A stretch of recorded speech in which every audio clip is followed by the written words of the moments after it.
So many times in your life, you are going to find yourself negotiating. And negotiating here doesn't have to have necessarily a business significance. It doesn't have to be necessarily that you're doing business directly, like a transaction.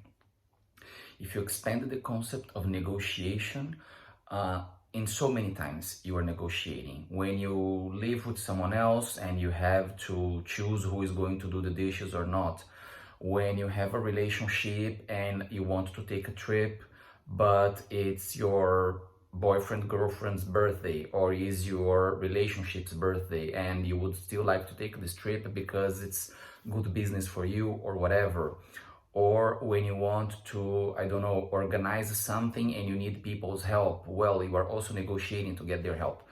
So it's not necessarily always a money transaction, even though it is included in the concept of negotiation. And it's very important that you understand how to negotiate in life. As I said, this is not necessarily business oriented. So if you're expecting to learn how to make business and become rich, that's not exactly what we are going to see here today, even though it can include some skills and some abilities related to that. This is still the third season, Building Yourself Up, and I'm not counting the episodes anymore. I'm just gonna put them in the description. Why is it important to know how to negotiate? Because one of the things that you have to understand about negotiation is that you always want both parts in the negotiation to be happy at the end of it, to be satisfied with the outcome. And maybe you're going to tell me that you have seen some videos online about negotiations in which people say you have to take the best you can. You have to go for the best offer and the best terms for yourself. You have to think only of your side. You have to squeeze out as much as you can from the other part, and so on. My question for you is the following. Let's suppose that you go to a negotiation and you see that the other part is doing exactly that to you. And maybe, just maybe, the other part has the power to do that with you. How would you feel? Would you be happy with the other part taking so much from you and squeezing so much out of you? And well, somehow you are still going to accept it because maybe you need or something like this? I don't think you would like it. So when you go to a negotiation, you have to go for something that you know, because everyone knows. That's why I don't understand much the business world. Because you know when you are winning and when the other part is winning. If you are good at it, you know. You know what is the medium term for you and for the other side. What people try to do is always push harder to get more advantages and to give the minimum advantages to the other side. But my question for you is, if you are the one who is being pushed and the other side is getting more, and you notice that the other side is going to get more advantages than you, if you could choose to never negotiate with that part again, would you do it? Of course you would choose to never negotiate with the other part again, because you had a bad impression of the last time, first time or whatever, you've negotiated, you've entered in agreements, deals and businesses with that other part, that other person. Same thing happens when you happen to be on the stronger side, on the side that might beneficiate a little more. You never want to push that hard in order to make the other side feel completely no way out, completely without reaction, without any possibility of negotiating something or whatever, or when the other side is not going to benefit or is going to benefit very little, because you want these people to negotiate with you again in the future. You want them as partners. You want them to be on your side. You want them in the future to want to do business with you again. You want them to do something with you again. In case in the future you are not going to negotiate directly with them, but they can influence the other part that is negotiating with you. They can somehow recommend you or say good things about you or tell the other side go and so on and make this deal.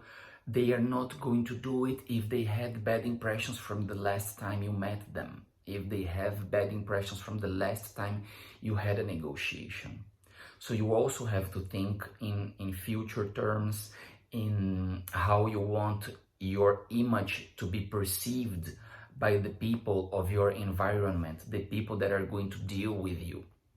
If you have a business and you pay well your people, you still win, of course, but you pay well your people, well, these people are going to not only make good efforts for your business, but they're going to say good things about your business to other people, which is good publicity for you.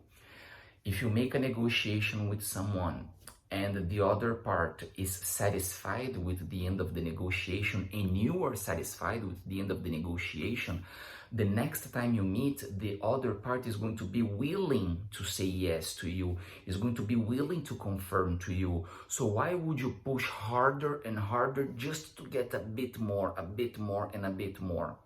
Understand that sometimes seeding for the future is much more advantageous than taking a one shot that is going to give you as much as you can and maybe not more in the future. Now let's go to another chapter, okay? Let's go to the following. Let's take the following situation as an example. You are looking for a property. You want to buy property and you are very good at real estate. You understand a lot of real estate. And you see an announcement. This great apartment, it's for sale and they are requesting X amount of money. And you look at that and you say, that's cheap. That can't be that. That's wrong. They should be asking for 30% more. Let me check the place. And you go and you check the place and you meet the owner and the place is great and there is nothing wrong with the place, and you see the installations, you get to know how is the internal part of the building, the electrical installations, the structural installations. The apartment is exactly as in the description and as in the pictures, and still they are asking for a cheap price. And you look at that and you're like, no, I'm very good at real estate. I know this should be costing 25-30% more. And the person announcing the apartment wants to sell it for that price. Will you take it? I think you should. And why do I think you should and you are not doing anything wrong? Because this is the offer from the salesperson. This is the offer from the owner.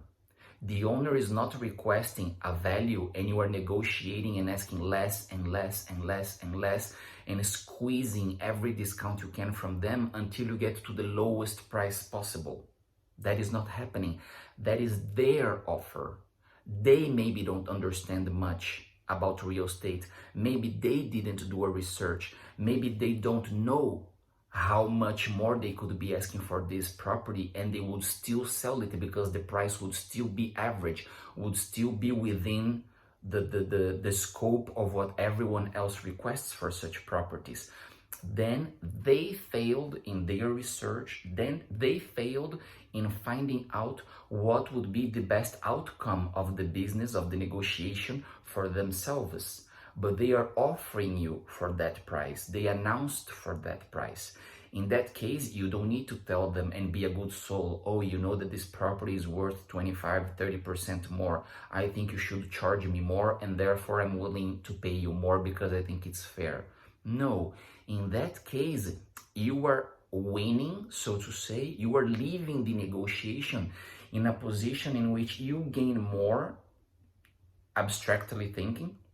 You gain more than the other side. Maybe right after you don't even need to move into that property. You announce it for 30% more, you make the money and you keep doing the same kind of business. But you are not pushing the other side. You are not making the other side leave the negotiation thinking that they are completely losing, that they are not taking any advantage of it, that they are not benefiting from it. And then you ask me, well, but what if the person finds out later that the price that they asked you for was too low? What if someone tells them, oh no, your property is worth more? Well, first of all, the person is probably not going to get in touch with you again. Second of all, maybe the person is not going to consider you guilty because you always have the position or the excuse, if you want, that you are also not a specialist. You also don't know much about it. You saw the offer, you liked the place, you had the money, and you went for it. It's not going to look like a negotiation in which you really took advantage of the other person and exploited the other person to the limits of this other person. No, it's not going to sound like that. So this is a different example. This is a different situation in which you are receiving an offer that is extremely beneficial to you. So what should you learn from this second example that I'm giving you? Whenever you are going to enter into a negotiation, you have to know very well what you're dealing with. You have to know very well the terms involved in this negotiation. You have to try to know as much as you can from the other side, from the other part. You have to ask for help in case you are not a specialist in that area, so that you can know more or less what can be your advantages or not. In great terms, let's say, in a general perspective, you have to understand very well what you're doing, what are the terms, what is involved in that negotiation. And you should always behave like a poker player. You should never party and celebrate and make faces in front of the person negotiating with you, because they will know whether you are extremely satisfied, extremely dissatisfied. And if you are extremely satisfied and celebrating, they will know that they are not winning as much as they could. They will know that you are taking much more advantage than you could.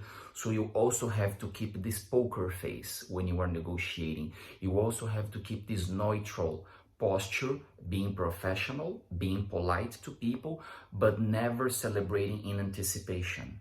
Once the deal is done, once you leave the room, once the contract is signed, once everything is confirmed and done, and you are meeting your people, your friends and your mates, then you are ready for celebration, not before.